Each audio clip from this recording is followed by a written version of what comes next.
Hello, I'm Elizabeth from Elizabeth's Healing Path, and this video is for my students, but I'm opening it up for my clients so that you can also see ways to relieve a cramp. So, leg cramps, I would say, are the most common, although they can happen anywhere. Generally, your client or you, if you're having a cramp, and they're much harder to get rid of by yourself, will experience kind of a panic set in as you're cramping. Now, cramps can actually happen if you're getting a post-event massage. Because sometimes massage, especially doing things like tapotement or petrissage, which can, it just activates the muscle in a way that can sometimes cause a cramp. So cramps can happen on the massage table as well. So if it's a leg cramp, he's not cramping right now. I tried to convince him to go do something to get a cramp and he didn't do it. Sometimes a leg cramp is as easily fixed as hitting the heel. And it just kind of sends a vibration up the leg that causes the muscle to relax. And that doesn't always work. That's always my first step, because the next step requires figuring out exactly which muscle is cramping. So the gastrocnemius is one that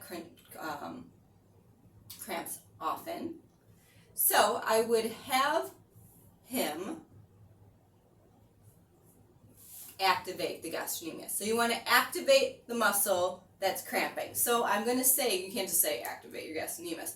So I'm going to say push against my hand, and it will activate his gastrocnemius, but I'm not allowing him to shorten the muscle. So now he's in a muscle contraction that's staying in a neutral place. And you hold this for 5 to 10 seconds and then have them relax. And then I'll usually shake it out and see if that helps. Sometimes you have to do it 2 to 3 times to fully get rid of the cramp. You can also maybe do it 3 times. Go ahead and push up against my hands. And then relax.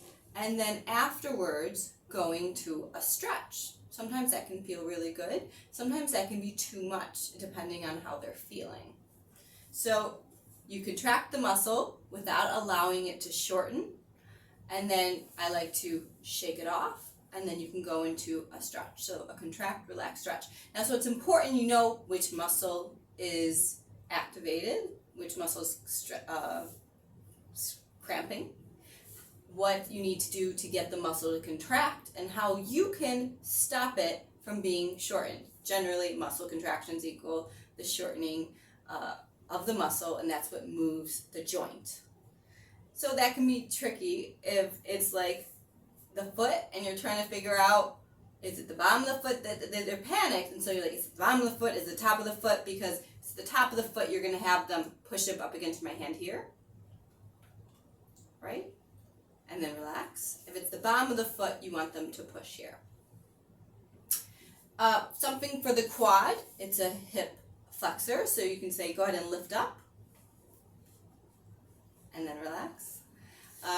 The hamstrings, you can have them sometimes just push into the table if they're in this position. If they're face down and it's cramping, then you can have them lift up. So go ahead and push down into the table. Yeah, and then it's already doing there. And then shake it all out afterwards. Heat is also can be great. I usually go directly into massaging again, because if it's going to cramp again, I'm just going to fix it again. But usually 3 times will knock it right out. So that's as easy. And like I said, cramps happen often on the table with athletes right after an event. And it's important to know how to deal with the cramps, how to get rid of them, and not just stand back and be like, I don't know what to do. But the hardest part is you need to know your anatomy. You need to know what muscle is cramping, and how to get to contract, and how to stop it from shortening. So that is how you get rid of muscle cramps.